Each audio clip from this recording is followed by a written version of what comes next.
Assalamualaikum warahmatullahi wabarakatuh. Selamat malam teman-teman semua. Perkenalkan saya Atika Getsa Kurnia selaku moderator pada kelompok 7 yang akan mempresentasikan materi yang berjudul Peran Konstitusi dalam Pencegahan Kekerasan dan Perlindungan Hak Warga Negara. Dan materi akan di-share screen sebagai berikut.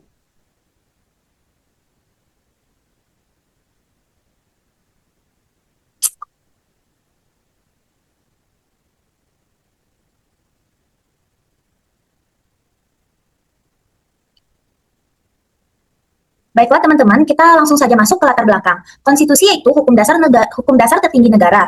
Konstitusi juga disebut dengan Undang-Undang Dasar Negara Republik Indonesia tahun 1945 yang menegaskan Indonesia sebagai negara hukum, membatasi kekuasaan agar tidak terjadi penyalahgunaan, menjamin hak asasi manusia, dan berperan mencegah kekerasan dan diskriminasi.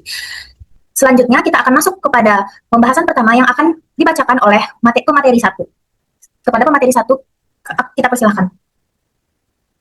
Baiklah, terima kasih kepada moderator karena telah memberikan kesempatan kepada saya untuk membahas pengertian dan fungsi konstitusi. Konstitusi adalah hukum dasar tertinggi dalam suatu negara yang menjadi landasan penyelenggaraan kekuasaan negara sekaligus pedoman dalam hubungan antara negara dan warga negara. Dalam perspektif hukum tata negara, konstitusi tidak hanya dipahami sebagai dokumen tertulis, tetapi juga sebagai norma fundamental yang mengandung nilai ideologi politis dan moral bangsa. Selanjutnya ada fungsi yang pertama ada Supreme Law of the Land, yang kedua adalah alat kontrol kekuasaan, dan yang ketiga penjamin hak warga negara. Selanjutnya ada konstitusi dalam negara hukum. Prinsip negara hukum adalah memiliki supremasi hukum, persamaan di depan hukum, perlindungan hak asasi manusia, serta pembatasan kekuasaan. Konstitusi menjadi fondasi utama negara hukum. Selanjutnya ada kedudukan Undang-Undang Dasar 1945, yaitu yang pertama adalah hukum tertinggi dalam sistem ketatanegaraan, yang kedua semua undang-undang tidak boleh bertentangan, dan ketiga amandemen memperkuat hak asasi manusia pada pasal 28A sampai 28J, dan yang terakhir dijaga oleh Mahkamah Konstitusi Republik Indonesia. Sekian dari materi yang saya sampaikan, saya kembalikan kepada moderator. Baiklah, terima kasih kepada Kak Faradika Putri. Selanjutnya kita akan masuk ke pembahasan kedua yang akan dibacakan oleh Kak Livia Adinda Oskan. Kepada Kak Livia, kita persilahkan. Baik, terima kasih moderator. Yang selanjutnya ada hak asasi dalam Undang-Undang Dasar 1945. Dalam Undang-Undang Dasar 1945, hak asasi manusia diatur dalam pasal 28A sampai pasal 28J. Pasal-pasal tersebut menjamin hak dasar warga negara seperti hak untuk hidup, mendapatkan rasa aman, perlindungan hukum, serta kebebasan beragama dan berpendapat. Hal ini menunjukkan bahwa Indonesia menjunjung tinggi perlindungan hak asasi manusia. Slide selanjutnya. Yang selanjutnya ada peran konstitusi.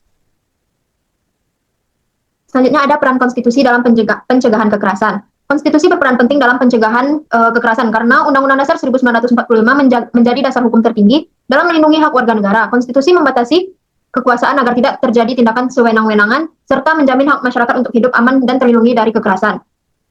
Ada dua fungsi. Yang pertama fungsi preventif. Yang pertama itu membatasi kekuasaan negara, yang kedua menjamin rasa aman, yang ketiga melindungi kelompok rentan. Fungsi yang kedua ada fungsi represif. Yang pertama dasar penegak hukum, yang kedua judicial review, yang ketiga sanksi bagi pelanggar HAM. Baik, terima kasih. Saya kembalikan kepada moderator. Baiklah, terima kasih kepada pemateri kedua yang telah membacakan pembahasan yang tadi. Nah, selanjutnya kita akan masuk ke pembahasan ketiga yang akan dibacakan oleh Fauza Azizah. Kepada Fauza Azizah, kita persilahkan. Baik, sebelumnya terima kasih kepada moderator. Di sini saya akan menyampaikan materi selanjutnya. Boleh next slide? Yaitu implementasi konstitusi di bidang hukum, sosial, ekonomi, dan pendidikan. Implementasi konstitusi di bidang hukum dan lainnya itu berarti konstitusi dalam kehidupan berbangsa dan bernegara berarti penerapan nilai-nilai yang terkandung dalam Undang-Undang Dasar Negara dalam berbagai bidang kehidupan. Yang pertama yaitu kita akan membahas mengenai di bidang hukum. Konstitusi menjadi dasar dalam penyelenggaraan hukum agar tercipta keadilan dan ketertiban. Bentuk implementasinya yaitu penegakan hukum yang adil, peradilan mandiri, judicial review oleh Mahkamah Konstitusi, dan perlindungan hak asasi manusia melalui Komisi Nasional Hak Asasi Manusia. Next.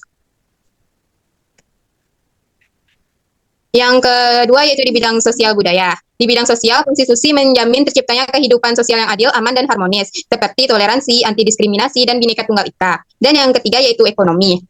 Di bidang ekonomi, konstitusi mengatur perekonomian untuk kemakmuran rakyat, sesuai dengan pasal 33 yaitu keadilan sosial dan sumber daya alam untuk kemakmuran rakyat. Dan yang keempat yaitu bidang pendidikan. Konstitusi menjamin hak setiap warga negara untuk memperoleh pendidikan. Seperti bentuk implementasinya yaitu pemerintah menyediakan pendidikan yang layak dan terjangkau, wajib belajar bagi seluruh warga negara, pengembangan pendidikan karakter dan nilai kebangsaan, dan pemberian beasiswa bagi siswa yang berprestasi atau kurang mampu. Next. Sekian materi dari saya kembalikan kepada moderator. Baiklah, saya ucapkan terima kasih kepada pemateri ketiga. Selanjutnya kita akan membahas pembahasan selanjutnya yang akan dibacakan oleh Nisa Irina. Kepada Nisa Irina kita persilakan. Baik, untuk pembahasan selanjutnya itu ada tantangan implementasi. Seperti yang dilihat pada PowerPoint, tantangan terbesar kita pada saat ini itu ada rendahnya kesadaran konstitusional dan juga lemahnya penegakan hukum di lapangan. Nah, hal ini juga diperparah oleh adanya tindakan korupsi serta ada penyalahgunaan kekuasaan oleh para penguasa tinggi hukum. Kemudian ada juga terjadinya ketimpangan sosial ekonomi serta bersebar luasnya hoaks dan juga intoleransi pada masyarakat. Kemudian untuk slide selanjutnya, membahas terkait upaya penguatan konstitusi. Beberapa upaya yang dapat dilakukan adalah yang pertama dengan menegakkan supremasi konstitusi, kemudian memperkuat peran Mahkamah Konstitusi. Ada juga dengan menegakkan pendidikan literasi konstitusional, serta melakukan reformasi kebijakan berbasis HAM, kemudian menegakkan hukum yang tegas dan juga adil, serta menjadikan konstitusi sebagai living constitution atau konstitusi yang hidup, hukum yang hidup untuk dijalankan di pemerintahan. Mungkin sekian dari saya kembalikan kepada moderator. Baiklah, terima kasih kepada pemateri. Nah, selanjutnya saya akan membacakan kesimpulan dari materi yang telah kami presentasikan tadi. Kesimpulannya yaitu UUD 1945 adalah hukum tertinggi negara. Yang kedua, membatasi kekuasaan dan melindungi hak warga negara. Yang ketiga, berperan penting dalam mencegah kekerasan. Yang keempat, implementasi masih menghadapi tantangan. Dan yang terakhir, diperlukan sinergi negara dan masyarakat untuk memperkuat konstitusi. Baik, terima kasih kepada pemateri dan saya selaku moderator atas penyampaian materinya. Selanjutnya, karena pertanyaan dari audiens telah diberikan sebelumnya, maka kami akan langsung memasuki sesi diskusi dan menjawab pertanyaan yang telah diajukan. Baik, pada pertanyaan pertama akan dijawab oleh pertanyaan pertama dari Fadel Rozaki yang akan dijawab oleh Nisa. Kepada Nisa, kami persilahkan. Saya akan menjawab pertanyaan dari Fadel Rozaki, yaitu terkait faktor penyebab ketidaksesuaian antara konstitusi dengan praktik lapangan yang terjadi terkait pelanggaran HAM dan juga solusi efektifnya. Sebenarnya faktor utama ketidaksesuaian ini itu terletak pada lemahnya integritas struktural dari aparat penegak hukum dan juga masih adanya budaya impunitas di beberapa lini. Selain itu, ada juga rendahnya kesadaran hukum masyarakat yang memperlebar jarak antara aturan konstitusi dengan realisasi sosial. Nah, masalah utamanya itu bukan pada kegagalan teks konstitusi atau hukum kita, melainkan pada penegakan hukumnya. Nah, untuk solusi paling efektif mengatasi hal ini yaitu dengan melakukan reformasi kelembagaan secara struktural atau yang tersusun. Kemudian dengan langkah konkret dapat dilakukan melalui penguatan lembaga pengawas dengan seperti Komnas HAM dan juga Ombudsman, dan juga menerapkan digitalisasi sistem peradilan untuk meminimalisir ruang transaksi perkara dan juga memastikan adanya hukum yang transparan. Mungkin sekian jawabannya. Baiklah, terima kasih kepada Nisa. Selanjutnya kami akan menjawab pertanyaan kedua yang dari Keisha Intan Febrina yang akan dijawab oleh Fauza. Kepada Fauza dipersilakan. Baik, terima kasih kepada moderator. Di sini akan menjawab pertanyaan dari Keisha Intan Febrina. Dengan pertanyaan yaitu, zaman sekarang sering muncul kasus perundungan dan kekerasan di sekolah yang videonya viral di media sosial. Menurut kelompok penyaji, bagaimana peran konstitusi dalam melindungi hak korban kekerasan tersebut dan langkah apa yang seharusnya dilakukan oleh sekolah serta pemerintah? Baiklah, peran konstitusi dalam melindungi korban perundungan dan kekerasan di sekolah sangat penting karena konstitusi menjamin hak setiap warga negara untuk mendapatkan perlindungan, rasa aman, dan pendidikan yang layak. Dalam Undang-Undang Dasar 1945, khususnya pasal 28B ayat 2, disebutkan bahwa setiap anak berhak atas perlindungan dari kekerasan dan diskriminasi. Selain itu, pasal 31 juga menjamin hak setiap warga negara untuk memperoleh pendidikan yang aman dan nyaman. Sekolah seharusnya mengambil langkah tegas dengan membuat aturan anti-bullying yang memberikan sanksi kepada pelaku, melakukan pendampingan kepada korban, serta meningkatkan pengawasan guru terhadap siswa. Sekolah juga perlu memberikan pendidikan karakter dan sosialisasi tentang pentingnya saling menghormati agar tercipta lingkungan belajar yang aman. Dan pemerintah juga berperan dalam membuat kebijakan perlindungan anak, memperkuat pengawasan terhadap sekolah, menyediakan layanan pengaduan, serta memberikan edukasi kepada masyarakat mengenai bahaya perundungan dan kekerasan. Dengan kerjasama antara sekolah, pemerintah, orang tua, dan masyarakat, kekerasan di sekolah dapat diminimalkan. Sekian jawaban dari saya kembalikan kepada moderator. Baiklah, terima kasih kepada Fauza yang telah menjawab pertanyaan dari Keisha. Selanjutnya kita akan menjawab pertanyaan dari Charissa yang akan dijawab oleh Farad. Kepada Farid, silakan. Oke, terima kasih kepada moderator. Saya akan menjawab pertanyaan dari Karisya Intan Pratiwi, yaitu bagaimana pendapat kelompok tentang kasus ketika aparat negara justru melakukan kekerasan kepada masyarakat? Apakah itu berarti fungsi konstitusi belum berjalan efektif?